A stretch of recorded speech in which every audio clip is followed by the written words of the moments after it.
So today we're going to talk about 5 ways to instantly give yourself better photos without any sort of professional equipment.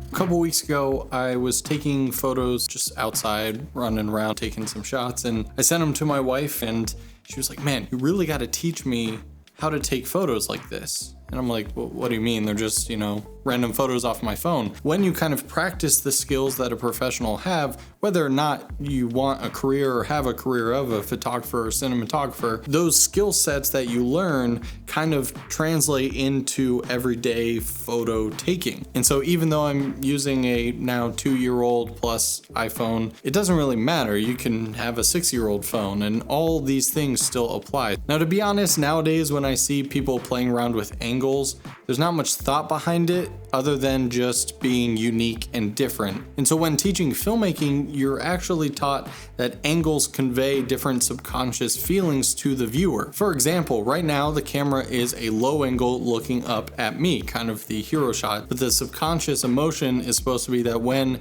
you are the camera, you are the lower angle looking up, you are looking up at either a authority, a leader, or something that is supposed to be knowing more than you. And again, in terms of the context of a YouTube video, this all sounds super pretentious. If you have friends that are like film students, then you'll understand what I'm talking about. And so yes, there are times when you can think about angles conveying emotion and, I want the viewer of this photograph to feel this. For the sake of this video, we're talking about snapshots here. We're talking about photos that are going to just be nice photos that you may put in a photo album for yourself or just keep on your phone that you want to look back on and really enjoy. And so some tactical advice for angles here is stop just hip firing photos. People just whip out their phones, open the camera, and take a photo or video without really thinking too much of it. So the more that you change angles, whether that's left, right, up, or down, that itself is going to be more unique than the majority of people who shoot photos. Also shooting through things.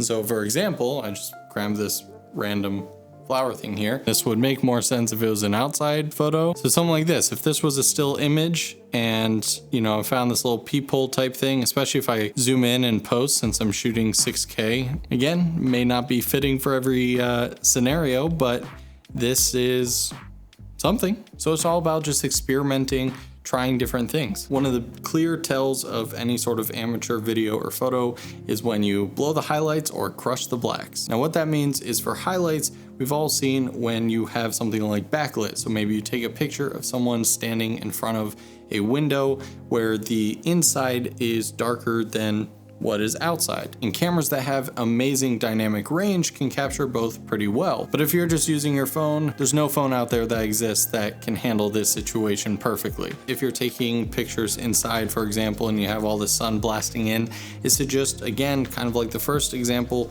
change your angles so that way you don't actually have a window or a door or whatever outside in the composition. And so maybe take that subject and flip them 180, so now you have your back with the window behind you, and now that's going to add more light and fill onto that person's face and actually give you some really cool dynamic lighting. And especially if you're like me and you have white curtains, if you allow the sun to come through that, it's going to diffuse the light, make it really soft, which is perfect for portraits. And then you have crushing the blacks, which is essentially when all of your shadows in your darker areas of the images are essentially too dark, and this is where you'll see histograms because they essentially are a very easy graph to show you where the light is in your image. So I'll show you the histogram of this image here. If I expose all the way down, you can see the graph go all the way to one side, and as soon as it hits that bar, then there's certain information that can't be pulled back. So you can see that there's still some light on me, so that's perfectly fine, but all these areas over here are essentially too dark for the image to restore. Now if I go the other way, so now you can see that the line is completely all the way to the right, and now my shadowed areas are now kind of in the middle. That data is still there, but I essentially am completely gone. My shirt, you're not rescuing that information at all. And so I know that most phones, especially if you're not in some third-party pro app, it isn't going to have a histogram to necessarily tell you this, but as you're taking the picture or video, if you kind of peek around the framing, you can easily tell when something is completely blown out, when it's just like pure white and the edges are really kind of jagged. So next up we have movement. This one is more for the video side, but there are some good takeaways for photographers and taking still photos as well. You know, before we were talking about how in filmmaking you're taught that angles subconsciously give a different emotion. The same exact thing goes with movement. We've all seen that like Steven Spielberg dolly move from Jaws, where the camera's actually moving back while they're zooming in. It's just about adding something that is a little more engaging. So when you watch YouTube videos, for example, if I didn't have B-roll over any of this, then it would just be literally a static shot with me kind of moving around a little bit, but it would be pretty boring. And so if you're trying to create content that is interesting, engaging, and you want people to watch it, you want to make it not boring for you to watch, add movement, and that mixed in with different unique angles, that alone is going to set you apart. And since in this video we're talking about mostly shooting on your phones, then understand your limitations. Phones have very, very small sensors, not the best lenses ever, and this is just because they're all so small and packed into these tiny little devices. And so no, phones cannot shoot at low light, complete darkness as good as bigger cameras. They don't have as good of dynamic range as a full dedicated camera. And so it is way easier to blow the highlights, to crush the blacks, to get motion blur. And so whatever camera or phone you have, go out and experiment, take a lot of different test shots, and understand your own camera's limitations, and understand that you may not always be in a situation that's going to leave a great result. And finally, we have editing. So many people's images could look so much better if they just take about 2 to 3 minutes to edit inside of even a pretty basic app. Now I use Darkroom, that is by far my favorite, but I know a lot of people use Lightroom, or you can use the built-in photo editing settings that are built onto iOS, Android. They're all pretty good nowadays.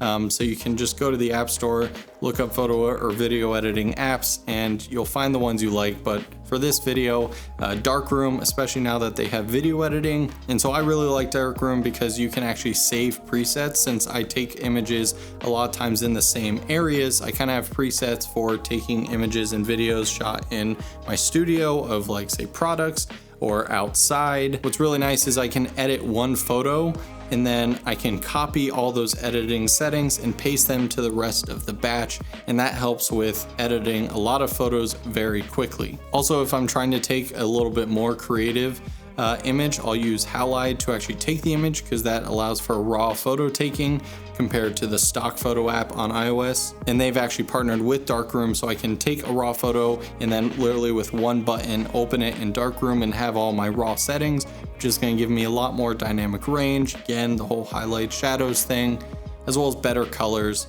that I can push if I want to change any sort of tones. And so you can take an average looking photo and really take it to the next level by doing a couple really basic things, usually lowering the highlights a bit, raising the shadows, adding some contrast, maybe a vignette. It's impossible to say exactly what you should do because every image is different, everyone's style is different.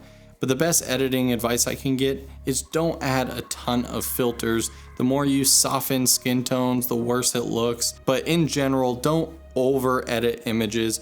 Just light changes and modifications to, again, the contrast, colors, tones, the way you like. You're going to find that you get really pleasing images without a lot of work. And it's just going to get easier with more time and practice. And so I hope this video was able to help you take better images in your everyday life. Again, a lot of this stuff can apply to both photos and video. If you guys have any questions or want to share tips of your own, leave those down in the comments below. If this video brought you any value, please hit that like button. It helps out a ton. And if you want to see more videos on everything cinematography and lighting and filmmaking and just about anything else that I enjoy, hit that subscribe button so you never miss out on notifications. Thanks so much for watching, guys. See you in the next one.